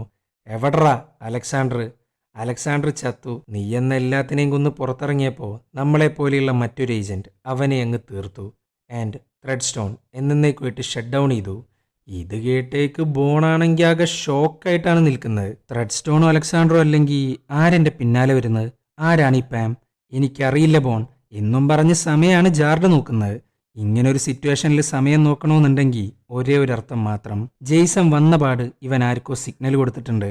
അവര് വരാൻ സമയമായോന്നാ പുള്ളിക്കാരൻ നോക്കുന്നത്. താൻ ചതിക്കപ്പെട്ടു എന്ന് മനസ്സിലായപ്പോൾ ബോൺ ഒന്നങ്ങ് കൊടുക്കുന്നു. പിന്നെ അവിടെ ഗംഭീര ഫൈറ്റാണ്. അവനുമായിട്ട് പിടിച്ചു നിൽക്കാൻ ബോൺ കുറച്ച് വിയർക്കുന്നു. ജാർഡയാണെങ്കിൽ കത്തിയും കൊണ്ടാണ് വരുന്നത്. ജെയ്സന്റെ കയ്യിലാണേലോ ഒരു ന്യൂസ് പേപ്പറും. അങ്ങനെ ന്യൂസ് പേപ്പറും കത്തിയും കൊണ്ട് ഒരു ഗംഭീര ഫൈറ്റാണ് അവിടെ. അങ്ങനെ ജാർഡ ജെയ്സന്റെ കഴുത്തിലായിട്ട് ഒരു വയറ് കൊണ്ട് അങ്ങ് മുറുക്കുകയാണ്. പക്ഷെ ജെയ്സൺ വിട്ടുകൊടുക്കുന്നില്ല. അതേ വയറുകൊണ്ട് അവനെ അങ്ങ് തീർക്കുന്നു. ഇനി ആരാണോ വരാൻ പോകുന്നത് അതിനു മുമ്പ് രക്ഷപ്പെടണം. സോ വേഗം തന്നെ ബാക്ക് ഡോർ വഴിയാണ് പുറത്തേക്ക് ഇറങ്ങുന്നത്. എന്നാൽ പോകുന്നതിന് മുമ്പ് ഗ്യാസ് ഓണാക്കി വെച്ചിട്ടാണ് പോകുന്നത്. ഇതേ സമയം അലക്സാണ്ടറിന്റെ പോലെ തെറ്റ് ചെയ്യുന്ന CIA ഓഫീസർമാരാണ് ജെയ്സനെ പിടിക്കാൻ വരുന്നത്. ആ ഒരു കറക്റ്റ് സമയത്താണ് ഗ്യാസിന്റെ കാര്യത്തിൽ ഒരു തീരുമാനമാവുന്നത്. പിന്നെ പറയണ്ടല്ലോ, ബൂം. എന്തോ ഭാഗ്യത്തിന് അവരാരും വീടിനകത്തോട്ട് കയറിയിട്ടില്ല. അങ്ങനെ ജെയ്സൺ ബെർലിനിലോട്ട് യാത്ര തിരിച്ചു. ഇനി എവിടെയാണ് പാം എന്നുള്ളത് കണ്ടെത്തണം. അവൾക്ക് മാത്രമേ ഇവിടെ നടക്കുന്നതിനെക്കുറിച്ച് അവൻക്ക് പറഞ്ഞു കൊടുക്കാൻ പറ്റത്തുള്ളൂ. അങ്ങനെ ജെയ്സൺ ഈ നാട്ടിലുള്ള സകലമാന ഹോട്ടലിലേക്കും വിളിച്ചു നോക്കുന്നു. പാം എന്ന് പറയുന്ന CIA ഓഫീസർ ഇവിടെ റൂം എടുത്തിട്ടുണ്ടോന്ന്. അങ്ങനെ ഹോട്ടൽ കണ്ടെത്തുന്നു, അങ്ങോട്ട് പോകുന്നു. ഇനി ഏതാണ് റൂം എന്നുള്ളത് കണ്ടെത്തണം. അതിനിപ്പോൾ പ്രത്യേകിച്ച് പണിയൊന്നുമില്ല. റിസപ്ഷനിൽ പോവുക, അവളുടെ റൂമിലേക്ക് കണക്ട് ചെയ്യാൻ പറയാ. റൂം നമ്പർ ആയിരിക്കും ഫോൺ നമ്പറും. ഇവൻ കണക്ട് ചെയ്യാൻ പറഞ്ഞതിന് ശേഷം അവിടുന്ന് നൈസായിട്ട് അങ്ങ് മാറുക എന്ന് മാത്രമല്ല, പാമിനെ ഫോളോ ചെയ്യാൻ തുടങ്ങുന്നു. പാം ആണെങ്കിൽ മറ്റേ ബിൽഡിങ്ങിലേക്കാണ് പോകുന്നത്. വലിയൊരു ഓഫീസിന്റെ സെറ്റപ്പാണ് അവർ തുടങ്ങിയിട്ടുള്ളത്. ഇവളുടെ എൻ്റയർ ടീമുണ്ട് അവിടെ. എല്ലാവരും കൂടെ ജെയ്സൺ ബോണിനെ കണ്ടെത്താനുള്ള തന്ത്രപ്പാടിലാണ്. എന്നാൽ ബോൺ ഒരു സ്നൈപ്പറും കൊണ്ട് ഇവരുടെ ഓപ്പോസിറ്റ് ബിൽഡിങ്ങിലുണ്ട്. ചുരുക്കി പറഞ്ഞ അവരുടെ മൂക്കിൻ തുമ്പത്തുണ്ട്. അങ്ങനെ ജെയ്സൺ പാമിന് കോൾ ചെയ്യുന്നു. ഹലോ മാം, നിങ്ങൾ തെരഞ്ഞുകൊണ്ടിരിക്കുന്ന ജെയ്സൺ ബോൺ ഞാനാണ്. ഇത് കേട്ടേക്ക് ഇവരാണെങ്കിൽ ട്രാക്ക് ചെയ്യാനുള്ള പരിപാടികളൊക്കെ ആരംഭിക്കുന്നുണ്ട്. നിങ്ങളാണോ ത്രെഡ് സ്റ്റോൺ റൺ ചെയ്യുന്നത്? അതെല്ലാം പൂട്ടിപ്പോയിട്ട് കുറെ കാലായി ബോൺ. നിങ്ങൾ എന്തിനാ എൻ്റെ പിന്നാലെ വരുന്നത്? ബെർലിനിൽ വെച്ച് നടന്ന കാര്യം നീ മറന്നോ? 2 ആൾക്കാരെയാണ് നീ കൊന്നിരിക്കുന്നത്. ഇത് കേട്ടേക്ക് ജെയ്സൺ പതറാൻ തുടങ്ങുന്നു. താൻ കണ്ടുകൊണ്ടിരിക്കുന്ന ദൃശ്യങ്ങൾ വീണ്ടും ട്രിഗറാവുന്നു. സോ നടക്കാൻ പാടില്ലാത്ത എന്തോ ഒന്ന് ഈ ബെർലിനിൽ വെച്ച് നടന്നിട്ടുണ്ട്. അങ്ങനെ ഈ സമയത്താണ് നിക്കിയെ കാണുന്നത്. അവളെ കണ്ടതും ബോൺ ഒരു ഓഫർ കൊടുക്കുന്നു. നിങ്ങളുടെ അടുത്തോട്ട് വന്ന് ഹാജരാവാൻ ഞാൻ തയ്യാറാണ്. പക്ഷെ നിക്കി വേണം എന്നെ നിങ്ങളുടെ അടുത്തോട്ട് എത്തിക്കാൻ. അവളില്ലെങ്കിൽ ഞാൻ വരത്തില്ല. ഇവർക്കാണെങ്കിൽ എവിടുന്നാണ് ജെയ്സൺ സംസാരിക്കുന്നതെന്ന് അറിയില്ല. അതുകൊണ്ട് പാം ഒരു നുണയാണ് പറയുന്നത്. അതിനീ നിക്കിയെ ഞാൻ എവിടെ പോയിട്ട് കൊണ്ടുവരാനാ? അത് ഈസിയല്ലേ പാം, നിങ്ങളുടെ തൊട്ടടുത്തുണ്ടല്ലോ എന്നും പറഞ്ഞ് ഫോൺ അങ്ങ് കട്ട് ചെയ്യുന്നു. അവരുടെ മൂക്കിൻ തുമ്പത്തിരുന്നുകൊണ്ട് ഇത്രയും നേരം വാച്ച് ചെയ്തു. ഇതൊക്കെ ആലോചിക്കുമ്പോൾ പാമിനാണെങ്കിൽ ആകെ ഭ്രാന്ത് കയറുന്നുണ്ട്. അത് മാത്രമല്ല, പ്രൊട്ടസ്റ്റ് നടക്കുന്ന ഒരു ഏരിയ ഉണ്ട്. നിക്കിയെ അങ്ങോട്ടെത്തിക്കാനാണ് ജെയ്സൺ പറഞ്ഞിട്ടുള്ളത്. സോ അവൾ ആകെ പേടിച്ചിരിക്കുകയാണ്. ജെയ്സൺ എന്തൊക്കെ ചെയ്യാൻ പറ്റുമെന്നുള്ളത് അവൾക്ക് നന്നായിട്ടറിയാം. അങ്ങനെ പാമിന്റെ നിർദ്ദേശപ്രകാരം പ്രൊട്ടസ്റ്റ് നടക്കുന്ന ഏരിയയിലോട്ട് നിക്കിയെ പറഞ്ഞേക്കുന്നു. എന്നാൽ അവൾക്ക് കാവലായിട്ട് സ്നൈപ്പേഴ്സ്, പോലീസുകാർ, CIA എന്ന് വേണ്ട സകലമാന ആൾക്കാരുണ്ട്. ഈ സമയത്താണ് പ്രൊട്ടസ്റ്റിന്റെ ആൾക്കാർ അങ്ങോട്ട് വരുന്നത്. പിന്നെ അവിടെ ബഹളാണ്. അപ്പോഴാണ് നിക്കിയുടെ ഫോണിലോട്ട് ഒരു കോൾ വരുന്നത്. അതും ബോണാണ് വിളിക്കുന്നത്. ട്രാം പോകുന്നൊരു സ്ഥലമാണത്. സോ എത്രയും വേഗം അതിനകത്ത് കയറാനാ ജെയ്സൺ പറയുന്നത്. അങ്ങനെ നിക്കി അകത്ത് കയറുന്നു. ഇത് കണ്ടേക്ക് പാമാണെങ്കിൽ ഫോളോ ചെയ്യാനാ പറയുന്നത്. ആൻഡ് തൊട്ടടുത്തുള്ള സ്റ്റേഷനിൽ പോലീസുകാരെ റെഡിയാക്കി നിർത്തുന്നു. ട്രാമിനകത്തും ഓഫീസർമാരുണ്ട്. എന്നാൽ അതേ ട്രാമിൽ സാക്ഷാൽ ജെയ്സൺ ബോണും ഉണ്ട്. അങ്ങനെ അവൻ വേഗം തന്നെ അവളെയും കൊണ്ട് പുറത്തേക്ക് ഇറങ്ങുന്നു. അത്രയും വലിയ ക്രൗഡഡ് ആയിട്ടുള്ള ഏരിയ ആണ്. സ്നൈപ്പർ ആണേലും ശരി, പോലീസുകാർക്കാണേലും ശരി, അവരെ കണ്ടെത്താൻ സാധിക്കുന്നില്ല. എന്നാൽ ബോണിനറിയാത്തൊരു കാര്യമുണ്ട്. നിക്കിയുടെ മേല് ബഗ്ഗുണ്ട്. ഇവരെന്ത് സംസാരിച്ചാലും പാമിനത് കേൾക്കാൻ സാധിക്കും. നിക്കി, അന്നേ ഞാൻ പറഞ്ഞതല്ലേ എൻ്റെ പിന്നാലെ വരാൻ പാടില്ലാന്ന്. ആരാണീ പാം? അവൾ എന്തിനാ എന്നെ കൊല്ലാൻ നോക്കുന്നത്? അവളാണോ ത്രെഡ് സ്റ്റോൺ? ഞാൻ വന്നതല്ല, ആ സാമുവൽ എന്നെ ഇങ്ങോട്ട് കൊണ്ടുവന്നതാ. പിന്നെ പാം, അവര് ഡെപ്യൂട്ടി ഡയറക്ടറാണ്, അല്ലാതെ ത്രെഡ് സ്റ്റോൺ ഒന്നുമില്ല. കഴിഞ്ഞ ദിവസം ബെർലിനിൽ വെച്ച് നീ അവളുടെ ആൾക്കാരെ കൊന്നില്ലേ? അതിൻ്റെ ഫിംഗർ പ്രിൻ്റ് കിട്ടിയിട്ടുണ്ട്. ഈ സാമുവല ത്രെഡ് സ്റ്റോൺ നിർത്തലാക്കിയത്. അലക്സാണ്ടറിൻ്റെ ബോസായിരുന്നു സാമുവൽ. ഇതൊക്കെ കേട്ടിട്ട് ഇങ്ങേരാണെങ്കിൽ ഞെട്ടിത്തരിച്ചിരിക്കുകയാണ്. എടോ, ഞാൻ ഇന്ത്യയിലായിരുന്നു. എന്നെ കൊല്ലാൻ വന്നവർ മെറീനെയും കൊന്നിട്ടാണ് പോയിട്ടുള്ളത് എന്നും പറഞ്ഞ് ഒരു സബ്വേയിലേക്കാണ് കൊണ്ടുപോകുന്നത്. അവിടെ റേഞ്ച് കിട്ടാത്തൊരു സ്ഥലമുണ്ട്, അവിടെ നിന്നാണ് സംസാരിക്കുന്നത്. സോ ബഗ്ഗിൻ്റെ കാര്യത്തിൽ ഒരു തീരുമാനമായി. ഇവിടെ ചോദ്യം ചെയ്യലാണെങ്കിൽ തകൃതിയായിട്ട് പോകുന്നു. പറ, ആ പാം എന്തിനാ എൻ്റെ പിന്നാലെ വരുന്നത്? ഒരു റഷ്യൻ പൊളിറ്റീഷ്യനുമായി ബന്ധപ്പെട്ട കേസിൽ ബെർലിനിൽ വെച്ച് നീ അവളുടെ 2 ആളുകളെ കൊന്നു. അതിനാ അവർ നിന്റെ പിന്നാലെ വരുന്നത്. ബെർലിൻ, റഷ്യൻ പൊളിറ്റീഷ്യൻ, ഈ 2 വാക്കുകൾ മെമ്മറിയെ ട്രിഗർ ചെയ്യുന്നു. അവൻ കണ്ടുകൊണ്ടിരിക്കുന്ന ബോർഡുകളിൽ ഒരു ബോർഡ് അവൻ വ്യക്തമായിട്ട് ആലോചിച്ചെടുക്കുന്നു. അതും ബെർലിൻ എന്ന് എഴുതിയിട്ടുണ്ടായിരുന്ന ബോർഡ്. അത് മാത്രമല്ല, അലക്സാണ്ടർ പറഞ്ഞൊരു വാചകം അവൻ ഓർത്തെടുക്കുന്നു. ഇതാണ് നിന്റെ അവസാന ട്രെയിനിങ് എന്നായിരുന്നു ആ വാചകം. പിന്നെ റഷ്യൻ പൊളിറ്റീഷ്യൻ, അത് കേട്ടേക്ക് മരിച്ചു കിടക്കുന്ന ഒരാളുടെ മുഖമാണ് അങ്ങേർക്ക് ഓർമ്മയിലോട്ട് വരുന്നത്. അതും നെസ്കിയുടെ മുഖം. ഇതേ നെസ്കിയാണ് റഷ്യൻ പൊളിറ്റീഷ്യൻ. അയാളുടെ ഭാര്യയുടെ അലർച്ച, ഇതെല്ലാം അവൻക്ക് കേൾക്കാൻ സാധിക്കുന്നു. അവൻ ആകെ കൺഫ്യൂസ് ആയിട്ടിരിക്കുകയാണ്. അങ്ങനെ ജെയ്സൺ അങ്ങ് വയലൻ്റ് ആവുന്നു. പക്ഷെ നിക്കിയെ ചോദ്യം ചെയ്തിട്ട് യാതൊരു കാര്യമില്ല. അവൾക്ക് കൂടുതലായിട്ട് ഒന്നും അറിയില്ല. അങ്ങനെ ജെയ്സൺ തിരിച്ചു പോകുന്നു. ഇവിടെ പാമാണെങ്കിൽ മെറിയെക്കുറിച്ച് അന്വേഷിക്കാനാ പറയുന്നത്. ജെയ്സൺ പറയുന്നതെല്ലാം സത്യാന്നറിയണ്ടേ? അങ്ങനെ സാമുവൽ പറയാണ്, പാം, ഞാൻ വീണ്ടും വീണ്ടും പറയാം, അത് ജെയ്സൺ ബോണാണ്, ഡേഞ്ചറസ് ആണ്. അവൻ എന്താ ചെയ്യാന്ന് പറയാൻ പറ്റില്ല. അവൻ പറയുന്നതൊന്നും വിശ്വസിക്കാൻ പാടില്ല. ഇതിൻ്റെ ഇടയിലാണ് ജെയ്സൺ നെസ്കിയെക്കുറിച്ച് കൂടുതലായിട്ട് അന്വേഷിക്കാൻ ആരംഭിക്കുന്നത്. ഇന്റർനെറ്റ് പറയുന്ന അനുസരിച്ച് വർഷങ്ങൾക്ക് മുമ്പ് നെസ്കിയും അയാളുടെ ഭാര്യയും കൂടെ ബെർലിൻ വിസിറ്റ് ചെയ്തിട്ടുണ്ട്. ഹോട്ടൽ ബ്രക്കറിലാണ് അവർ റൂം എടുത്തിരുന്നത്. അവിടുന്നായിരുന്നു അവരുടെ മരണം. ഭർത്താവിനെ കൊന്നതിന് ശേഷം ഭാര്യ സൂയിസൈഡ് ചെയ്തു. ഇതായിരുന്നു കേസിന്റെ കൺക്ലൂഷൻ. ഇത് കണ്ടേക്ക് പുള്ളിക്കാരൻ എന്തൊക്കെയോ ട്രിഗർ ആവുന്നുണ്ട്. പ്രത്യേകിച്ച് ഹോട്ടൽ ബ്രക്കർ എന്ന് കണ്ടപ്പോൾ. താൻ കണ്ടുകൊണ്ടിരിക്കുന്ന ദൃശ്യത്തിൽ ഒരു ഹോട്ടലുണ്ട്. ബ്രക്കർ എന്നുള്ള പേര് കണ്ടപ്പോൾ അതങ്ങ് തെളിഞ്ഞു വരികയാണ്. സോ തൻ്റെ മെമ്മറിയിലുള്ള ഹോട്ടൽ ബ്രക്കറാണ്. പിന്നെ അവനൊന്നും നോക്കിയില്ല, നേരെ അങ്ങോട്ട് പോകുന്നു. ഈ സമയത്താണ് സാമുവലിൻ്റെ അസിസ്റ്റന്റ് ഒരു കാര്യം കണ്ടെത്തുന്നത്. കരണ്ട് മൊത്തം ബോംബ് കൊണ്ട് കട്ട് ചെയ്തിട്ടാ കിറിൽ അകത്ത് കയറിയിട്ടുള്ളത്. എന്നാൽ ഇവിടുത്തെ കരണ്ട് കട്ട് ചെയ്യാൻ ഒരു ബോംബിന്റെ ആവശ്യമുള്ളൂ, പിന്നെ എന്തിനാണ് 2 ബോംബ്? അത് മാത്രമല്ല, രണ്ടാമത്തെ ബോംബാണെങ്കിൽ പൊട്ടിയിട്ടുമില്ല. അതിന്റെ മേളിൽ നിന്നാണ് ഫിംഗർ പ്രിന്റ് കിട്ടിയിട്ടുള്ളത്. ചുരുക്കി പറഞ്ഞ ആ ഫിംഗർ പ്രിന്റ് ഇവർക്കായിട്ട് ഇട്ട് കൊടുത്തിരിക്കുകയാണ് കില്ലർ. സർ, അവർ ശ്രമിച്ചുകൊണ്ടിരിക്കുന്നത് ബോണിനെ കൊടുക്കാനാ. അയാളല്ല ഇത് ചെയ്തിരിക്കുന്നത്. ഇവിടെ നടക്കുന്ന എല്ലാ കാര്യങ്ങളും ഒരു നാടകമാണ്. ഇത് കേട്ടേക്ക് സാമുവലാണെങ്കിൽ ആകെ കിളി പോയിട്ടാണ് ഇരിക്കുന്നത്. അല്ലടാ, നീ ഇത് വേറെ ആരോടേലും പറഞ്ഞിട്ടുണ്ടോ? ഇല്ല സർ, സാറിനോട് പറഞ്ഞതിന് ശേഷം ബാക്കിയുള്ളവരെ അറിയിക്കാന്ന് വിചാരിച്ചു. എന്നാ നീ അറിയിക്കണ്ട എന്നും പറഞ്ഞ് പുള്ളിക്കാരനെ അങ്ങ് തീർക്കുകയാണ് സാമുവൽ. സോ അങ്ങേർക്കും ഇതിനകത്ത് പങ്കുണ്ട്. ഇതേ സമയം ഹോട്ടൽ ബ്രക്കറിൽ എത്തിയിട്ടുണ്ട് ജെയ്സൺ ബോൺ. അപ്പോഴാണ് അവൻ്റെ ഓർമ്മകൾ ഓരോന്നായിട്ട് തിരിച്ചു വരുന്നത്. നെസ്കി കൊല്ലപ്പെട്ട രാത്രി അലക്സാണ്ടറാണ് ഇങ്ങോട്ട് അവനെ ഡ്രോപ്പ് ചെയ്തിട്ടുള്ളത്. അതും അവൻ്റെ അവസാന ട്രെയിനിങ്ങിനായിട്ട്. അങ്ങനെ അകത്ത് കയറുന്നു. 645 റൂമാണ് ചോദിക്കുന്നത്. അതാണ് ദൃശ്യത്തിൽ കണ്ടുകൊണ്ടിരിക്കുന്ന റൂം. എന്നാൽ ആ റൂം കിട്ടുന്നില്ല. പകരം 644 കൊടുക്കുന്നത്. പക്ഷേ 645 ജെയ്സൺ ബോൺ അതിക്രമിച്ച് കയറുന്നത്. അപ്പോഴാണ് ഹോട്ടലുകാർക്കൊരു ഫാക്സ് വരുന്നത്. ഇവിടെ മാത്രമല്ല, നാട്ടിലെ സകലമാന ഹോട്ടലിലും ഈ ഒരു സാധനം വന്നിട്ടുണ്ട്. ജെയ്സൺ ബോണിന്റെ ലുക്കൌട്ട് നോട്ടീസ്. അങ്ങനെ ഹോട്ടൽ അധികൃതർ വേഗം തന്നെ പോലീസിനെ വിളിച്ചറിയിക്കുന്നു. ഇവിടെ ബോണാണെങ്കിൽ റൂം മൊത്തം നോക്കുന്നു. അപ്പോഴാണ് ഓരോന്നോരോന്നായിട്ട് തൻ്റെ ഓർമ്മയിലേക്ക് വന്നുകൊണ്ടിരിക്കുന്നത്. നെസ്കി, അയാളുടെ ഭാര്യ, ഈ 2 പേരെയും കൊന്നുകളഞ്ഞ് ബോണായിരുന്നു. അതും അലക്സാണ്ടറിന്റെ നിർദ്ദേശപ്രകാരം. ഷൂട്ട് ചെയ്യാൻ ഉപയോഗിച്ച ഗണ്ണ് ഭാര്യയുടെ കയ്യിലേക്ക് വെച്ചു കൊടുക്കുന്നു. ഇത് കണ്ടെത്തുന്ന പോലീസുകാര് എങ്ങനെയാണ് കൺക്ലൂഡ് ചെയ്യാന്ന് ഞാൻ പറയണ്ടല്ലോ. ആൻഡ് ജെയ്സൺ കാണുന്ന നെസ്കിയുടെ ഫാമിലി ഫോട്ടോ. അതിൽ നിന്ന് ഒരു കാര്യം വ്യക്തമാണ്, അവർക്കൊരു മകളുണ്ട്. ഈ സമയത്താണ് സിറ്റിയിലെ എൻറ്റയർ പോലീസുകാര് അങ്ങോട്ട് വരുന്നത്. ഇവരാണെങ്കിൽ നേരെ 644 പോകുന്നത്. 45 ജെയ്സൺ ഉള്ളത്. പോലീസുകാരെത്തി നിറഞ്ഞപാട് പുള്ളിക്കാരൻ നൈസായിട്ട് അങ്ങ് സ്കൂട്ടാവുന്നു. പക്ഷെ യാതൊരു കാര്യമില്ല. ഒരു കോൺസ്റ്റബിൾ അവനെ സ്പോട്ട് ചെയ്യുന്നു, റിപ്പോർട്ട് ചെയ്യുന്നു. ഇത് കണ്ടേക്ക് ബോൺ നേരെ റെയിൽവേ സ്റ്റേഷനിലോട്ടാണ് ഓടുന്നത്. പോലീസുകാരാണെങ്കിൽ പിന്നാലെ തന്നെയുണ്ട്. വിടാണ്ട് പിടിച്ചിരിക്കണം അവര്. ട്രെയിൻ കയറി രക്ഷപ്പെടാൻ പറ്റത്തില്ല എന്ന് മനസ്സിലായി. അങ്ങനെ ബോൺ വേഗം തന്നെ തൊട്ടടുത്തുള്ള ലേക്കിലോട്ടാണ് ചാടുന്നത്. കറക്റ്റ് സമയത്താണ് ബോട്ട് വരുന്നത്. സോ അതിൻ്റെ ഉള്ളിലേക്കാണ് വീഴുന്നത്. ആ ഒരു വീഴ്ചയിൽ കാലിന് പരിക്ക് പറ്റുന്നു. ഇവിടെ പോലീസുകാരാണെങ്കിൽ പിന്നാലെ തന്നെയുണ്ട്. എങ്ങനെയും ബോട്ട് നിർത്തിക്കാനാ അവർ ശ്രമിച്ചുകൊണ്ടിരിക്കുന്നത്. ജെയ്സൺ ആണേലോ ബോട്ടിലെ കമ്പി കൊണ്ട് പാലത്തിന്റെ മേളിൽ അള്ളിപ്പിടിച്ചിരിക്കുന്നു.